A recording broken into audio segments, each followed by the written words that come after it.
ఈ రంజాన్‌కి నేను చూపించే ఈ క్రిస్పీ చికెన్ టెండర్స్‌ని ఒక్కసారి ట్రై చేయండి. ఎంత బావుంటుందో. ఇది మీ ఇంట్లో వాళ్ళకి ఒక్కసారి చేసి పెట్టారంటే పదే పదే ఈ చికెనే చేయమని అడుగుతూ ఉంటారనమాట.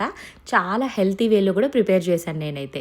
1 కప్ ఆఫ్ గోధుమ పిండి తీసుకోండి. హాఫ్ కప్ ఆఫ్ బియ్యపు పిండి అయితే తీసుకోండి. అందులో కొద్దిగా garlic powder and peri peri powder, salt, pepper ఇవంతా వేసి మిక్స్ చేసి పక్కన పెట్టుకోండి. ఇదే ద మెయిన్ రాజా ఇంగ్రీడియంట్ అనమాట. దీంతోనే టేస్ట్ అయితే మనకు వస్తుంది కాబట్టి అన్నీ కరెక్ట్‌గా ఉందో లేదో టేస్ట్ ఒకసారి చెక్ చేసుకోండి మీ టేస్ట్‌కి తగ్గట్టు.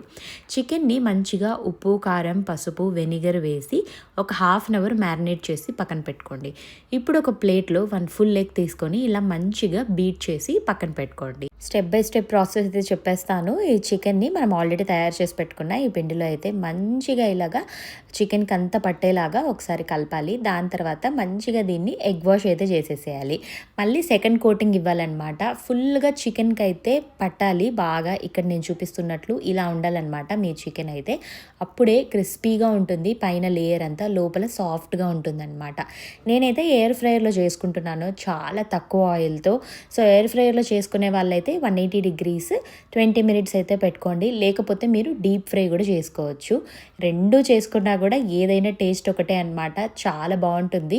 పైనంతా క్రిస్పీగా, లోపలేమో సాఫ్ట్గా ఇట్లా మంచిగా ఒక చికెన్ టెండర్ తీసుకొని మయోనీస్లో ముంచుకొని తిన్నామంటే ఆహా అనాల్సిందే. అంత టేస్టీగా ఉంటుంది. ఈ రంజాన్కి ఇఫ్తార్ స్నాక్స్లో ఖచ్చితంగా ట్రై చేయండి. వీడియో నచ్చితే సబ్స్క్రైబ్.